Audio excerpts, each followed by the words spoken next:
നീ നാവാൽ കെട്ടുന്നതും വചനത്താൽ അഴിക്കുന്നതും നീ വാക്കാൽ പണിയുന്നതും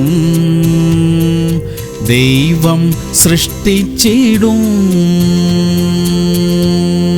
ലൂക്കോസ് 4:36. അധികാരത്തോടും ശക്തിയോടും കൂടെ യേശു അശുദ്ധാത്മാക്കളോട് കൽപ്പിക്കുന്നു, അവ പുറപ്പെട്ടു പോകുന്നു. പ്രിയമുള്ളവരെ, ഈ വചനം നമ്മുടെ കർത്താവായ യേശു ക്രിസ്തുവിന്റെ അധികാരത്തിന്റെ ശക്തിയെ വെളിപ്പെടുത്തുകയാണ്. അവൻ അശുദ്ധാത്മാക്കളോട് കൽപ്പിക്കുന്നു, അവ പുറപ്പെട്ടു പോകുന്നു. നമ്മുടെ ജീവിതത്തിലെ ഓരോ ഭയത്തോടും ഓരോ ബന്ധനത്തോടും ഓരോ അശുദ്ധിയോടും യേശുവിന്റെ നാമത്തിൽ കൽപ്പിക്കാനുള്ള അധികാരം നമുക്കുണ്ട്. നാം അത് ചെയ്യണം. നമ്മോട് കൂടെയുള്ളവൻ ഈ ലോകത്തിലുള്ളവനേക്കാൾ വലിയവനത്രേ. പ്രാർത്ഥിക്കാം. സ്വർഗീയ പിതാവേ, അങ്ങ് ഞങ്ങൾക്ക് തന്നിരിക്കുന്ന വലിയ അധികാരങ്ങൾക്കായിട്ട് സ്തോത്രം. അശുദ്ധാത്മാക്കളോട് കൽപ്പിക്കുവാൻ, ഭയത്തിന്റെ ആത്മാവിനോട് കൽപ്പിക്കുവാൻ ഞങ്ങൾക്ക് തന്നിരിക്കുന്ന അധികാരത്തിനായിട്ട് നന്ദി അപ്പ. ആ അധികാരത്തെ വ്യക്തമായും ശക്തമായും ഉപയോഗിക്കുവാനുള്ള കൃപയും കൂടെ ഞങ്ങൾക്ക് തരണമേ. യേശു ക്രിസ്തുവിന്റെ നാമത്തിൽ തന്നെ. ആമേൻ, ആമേൻ, ആമേൻ.